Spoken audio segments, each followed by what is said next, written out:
You! October is the month of scares, and a perfect way to fulfill the need of fright is with movies. We come to this place for magic. And today, ladies and gentlemen, and everyone watching, we are going to be looking at the best Halloween movies to watch this season. Before we fully jump in, if you're new here, welcome, and if you're returning, it's good to see you again. Alright, let's get into it.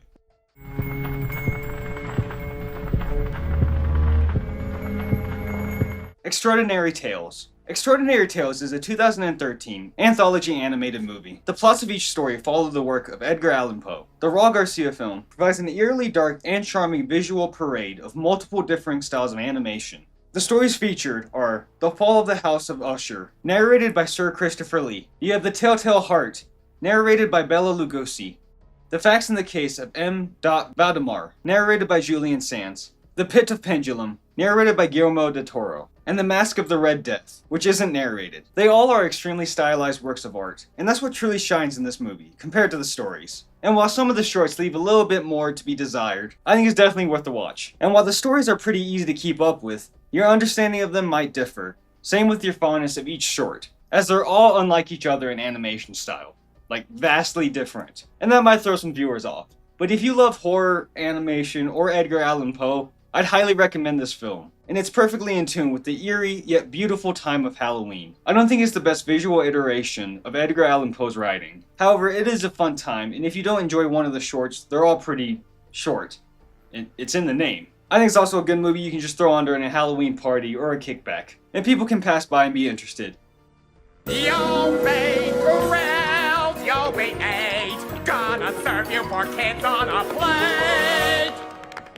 Scary Godmother, Halloween Spooktacular. That's right, we're bringing out the classics with this one. If you're a 2000s child, I'm almost certain you have fond memories of it, or at least remember it in your head as that uncanny Halloween special. And man oh man is it full of nostalgia. It's campy, fun, not the greatest film out there, but at the same time, it's fun, man. We're not looking for peak cinema. We're looking for Halloween fun time. And this movie brings that. You see my eyes? I see you. The 3D animated film was directed by Ezekiel Norton. And it has a sequel. Scary Godmother, Jimmy's Revenge.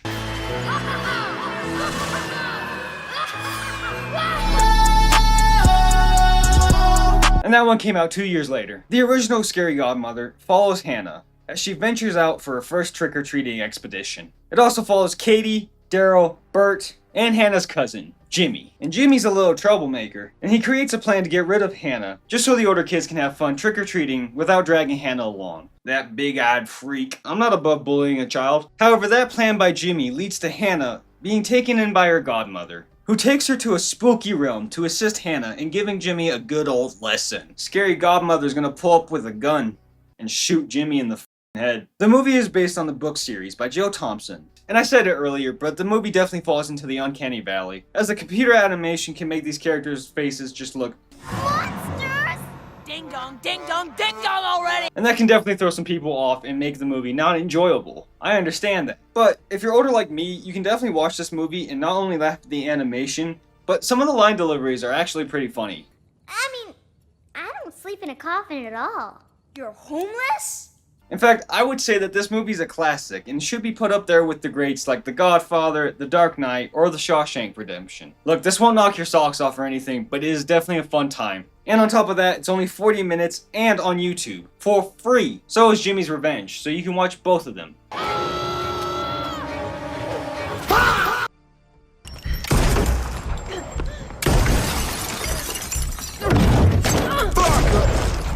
Halloween, 1978, 2007, and 2018. Halloween is a classic slasher series, starring the unspoken unit of a man, Michael Myers. And he's the main baddie of the movies, besides one film and then another film where they were just like, oh, I don't know what to do with him, so he's just gonna be some random ass kid. He's known for his iconic William Shatner mask, with some altered details like black sunken eyes, or just eyes that are cut out in some versions, or uncanny facial features like no eyebrows, all enhanced by a ghostly white skin tone. He's a staple in the horror sphere, and as such, John Carpenter's Halloween series would spawn 13 different films. And I personally think the best Halloween movies to watch this Halloween are all the ones that start off each series. This starts off with A Baby Was Conceived, with 1978's Halloween, directed by John Carpenter. It follows the story of Michael Myers as we watch him kill his sister. Brotherly love. Go Birds. How do we lose to the Broncos? This is when this was recorded. I know, a week late. But how did we lose to the Broncos? We're probably going to lose this week too. Say that again? After he kills his sister, he gets put into an asylum for 15 years until he breaks out and returns to Haddonfield, which is his hometown, his home stomping grounds. The movie has an eccentric doctor, my boy Loomis, chasing him down the whole time as Michael Myers dons his infamous mask and janitor onesie and follows teenagers so he can murder them. One of those teenagers being another staple in the horror genre as one of the best final girls, Laurie Strode. The movie had a low budget and being released in the year of 1978, it is campy as hell. But I do have to say it did scare me back when I was just a little child pumpkin. And I think it's a great movie for any Halloween kickback or party just to throw on. With that being said, it's definitely slower than my next two picks. And speaking of pacing in a movie, Rob Zombie's remake, Halloween, from 2007, it's a lot, much more brutal, and just in your face with not only the kills and violence, but just tone and dialogue and everything. I will crawl over there and I will skull the shit out of you. Now, if you know anything about Rob Zombie, that's pretty on par with him. And the best way I can describe this movie is it's a Rob Zombie Halloween movie. But I think that grittiness works, at least in his first escapade in the Halloween series. The second one, I can't recommend that movie. It was weird, and I didn't like it. However, that grittiness is still shown in that second one. But what makes it so enticing in the 2007 version is I think this is the scariest version of Michael Myers. Personally, I think the beginning of the movie where we're just focused on the kid, I think that takes away from how scary he was, because he was just so whiny. And I'm not saying he wasn't justified in being all whiny. His home life was horrible. But at the same time, the silent killer, I kind of just wish stayed silent. But it definitely picks up in the second half. Especially once he dons the new mask. A much more dirty and gross old one than we've seen in the entire series beforehand. Now, I personally think the mask isn't too scary, more iconic. That's why he's right there. But what makes him scary is this version is just like a bear. And if he gets a hold of you, he's gonna tear you up. And not in the fun way. And if you're doing the fun way during Halloween, make sure you're protected. You don't want any Halloween babies from some dude dressed as Scooby-Doo. And fellas, if you're able to do it in a Scooby-Doo outfit, good on you, man. Anyway. However, word of advice, young adults having sex is what brings in the killers. The story in Rob Zombie's Halloween movies are definitely lacking. They're really not that good. The first movie is much better. However, one weird thing that I want to point out that they did in the series, and this is only for like lovers of the Halloween movies, they made Laurie Strode his sister, which in the original movie, she's just some random babysitter that he comes across. I think that's a lot more scary than them being related and having any relationship at all. It's like some crazy dude is hunting some poor innocent girl. This is definitely a mindless entertainment movie, much more focused on it being scary, the kills, and the brutality of a 7-foot unit who wears a William Shatner mask. I treated you good, you like it. And finally ending the example of this trifecta is my personal favorite of all the Halloween movies, Halloween from 2018, directed by David Gordon Green. And seeing how this movie was released decades later from the original from 1978, but still starring Jamie Lee Curtis as Laurie Strode, the story and timeline is a bit weird. But all you have to know is the Halloween from 2018 takes place after the events of the first Halloween in 1978. So every Halloween movie that came in between then is not canon, at least in the 2018 version, as well as the follow-up ones. Honestly, the timeline of the Halloween series, it's a mess. But you don't need to know the timeline for the movie to make sense to you. Not only will it explain what you need to know, but Michael Myers, Laurie Strode, and their connection to each other, as well as Haddonfield, all get brought up by true crime podcasters. Those amazing people, who definitely don't sound like they're getting off on reading the details of brutal crime scenes. I can't watch so many true crime YouTubers because they just sound like they're way too entertained by someone getting murdered.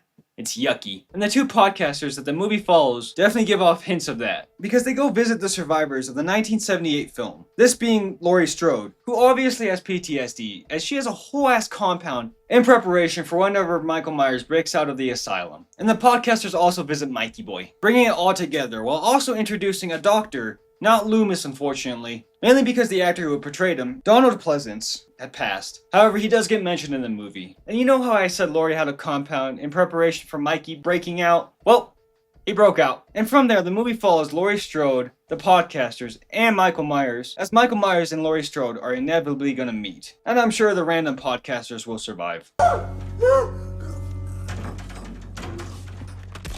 Everything that we love about the Halloween series is in this movie. Tropes that we all love, like stalking,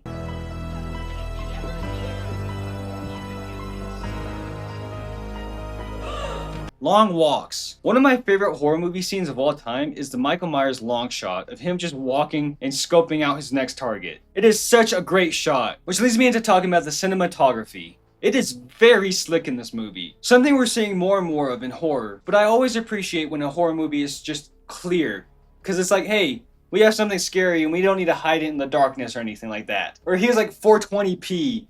Is it scary yet? The movie's plot is definitely gripping enough to keep you entertained, and the pacing of storytelling and scares is definitely well balanced. It's not as brutal as the Rob Zombie movies, but I kinda prefer the calmer, yet still angry Michael Myers. And plus, this movie really starts to explore the fact that Michael Myers may be more than just human. It's a perfect way of showing that Laurie Strode, as well as Michael Myers, each grew. Laurie Strode being significantly damaged mentally, and who can blame her, but also prepared as all hell and frankly itching to fight Michael Myers. Meanwhile, Michael Myers is perceived more as an idea rather than just a man, as he might be the true embodiment of evil. With that being said, the sequel of the 2018 version, as well as the third installment, Halloween Ends, which supposedly ended the series, but it's horror, so we'll see. The two follow-ups are not good.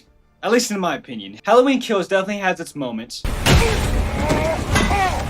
Yet you will definitely get tired of Evil Dies Tonight. We need to stop him tonight. Michael Myers will be executed tonight. Evil dies tonight. Evil dies tonight! And Halloween Ends is just so bad. They introduced some random kid and they're like, alright, he's Michael Myers now, because Michael Myers was like, woo!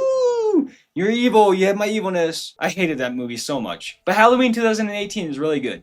And don't go watch the Rob Zombie sequel of Halloween. It's so weird. Michael Myers' ghost mom shows up with a horse. Peter. The horse is here. It doesn't make sense. The three originals are definitely for sure hitters for this Halloween season. If you have a favorite Halloween movie, then let me know what it is down below. Hey, what's with the third degree here? Get in the cab! HalloweenTown, as well as HalloweenTown 2, Calabar's Revenge, and HalloweenTown 3, HalloweenTown High. Another nostalgic entry in the best movies to watch this season for Halloween. But something seen in this movie more than any other movie that I selected today is just the amount of Halloweenness in it. It is full of Halloween charm and essence that so many of us fondly remember back in our youth. All while having a good story, pretty good acting, especially for a Disney original, and visuals that just bring Halloween to life. The movie follows the Piper family, mainly Marnie, a 13-year-old who, unbeknown to her, is at the age to unlock her witch powers, which eventually takes us to HalloweenTown, a mystical town full of ghouls and monsters, all based on Halloween. It's like HalloweenTown from Nightmare Before Christmas, a town just focused straight on Halloween. It's perfect. But a big difference with this HalloweenTown is this is more just everyday life, instead of focusing on like making sure Halloween's awesome. It is just Halloween. All the normal traditions that encompass Halloween are seen in HalloweenTown as everyday life. But the only problem is there's a mysterious foe somewhere in HalloweenTown that's making the residents turn evil, making their monster-like appearance resemble what they are inside, even though the town is full of nice and cheerful people. And it's up to the Piper family to help their grandmother stop it. The Piper family consists of Marnie's brother, Dylan, as well as her sister, Sophie. And they're all trying to help their grandmother, who's the one who resides in HalloweenTown, played amazingly by the late, great Debbie Reynolds, as not only unravel the mystery of who's making this HalloweenTown community turn evil, but also figuring out a way to stop them, all while unlocking their own powers. It is such a fun and campy movie. The second movie's plot is pretty much the same thing as the first movie's plot. Meanwhile, the third HalloweenTown movie is focused around the high school that's in the town. And there's some big baddie in the third movie that the high schoolers have to team up together to stop. And personally, I think the third movie is the scariest because high school sucks. If you're young and you're about to go into high school, it's war. Hopefully you'll make it out. You won't. I haven't seen the fourth one, so let me know if it's worth a watch. I also forgot to mention that the Piper's family, like their dad, he's donezo. He's dead. Gone. In the dirt. Why? Well, because it's a Disney original. You're just not allowed to have two parents. It builds characters, and we can exploit it later for an emotional scene. The best part of the series, HalloweenTown, is all the fun imagery. And it might just be me being a 2000s kid, but it is so reminiscent of all the costumes and decorations that I remember when I was a little kid trick-or-treating. It has that 2000s Halloween vibe, but I also understand why the movie has mixed reviews. And with that, the biggest problem I see is the pacing just feels weird at points. With that being said, there's a lot of movie reviewers who are just cinema sins nowadays, where they're just focused on the negativity. And every once in a while with the movie, it's like, hey, I'm not here for peak cinema. I want to have fun. Movies on Disney Plus, or if you know Jack Sparrow, he probably has it. The Notebook. Have you ever wanted to watch a movie that glorifies cheating? Well, the Notebook's for you. Oh, I made a promise to a man. He gave me a ring and I gave him my word. Your word is shot to hell now, don't you think? Fellas, if your girlfriend says that her favorite movie's The Notebook, she's gonna cheat on you. Anyway. I want to carve the jack-o'-lantern out, but I need help with the eyes. In a minute, Billy. Trick or Treat. Another anthology horror movie that made this list. 2009 Trick or Treat, directed by Michael Dougherty, is a collection of 5 Halloween stories, all withholding comedy, eerie vibes, and some genuinely good scares. And it's just a straight up Halloween movie. It revolves around the holiday, and all 5 short stories combine to make an overall picture that leads us to the protagonist of the movie, or antagonist depending on how you look at it, Sam.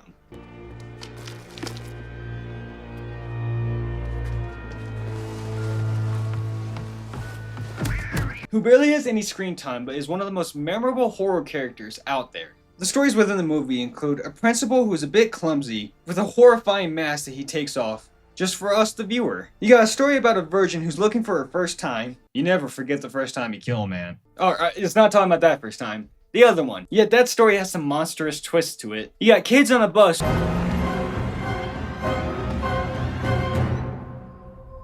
And finally, 2 stories that are mainly focused on showing respect for the holiday, Halloween, and the consequences of not showing respect. Trick or Treat is such a treat, with twists, scares, humor, good acting, crisp and uncanny cinematography, and set pieces all revolving around Halloween. It's quite literally the perfect Halloween movie out there. And you're quite literally the perfect viewer out there. And you want to know how you can be even more perfect? Is by liking this video. If you have any must-see Halloween movies, then let me know down below. Alright, that's enough rambling for this week.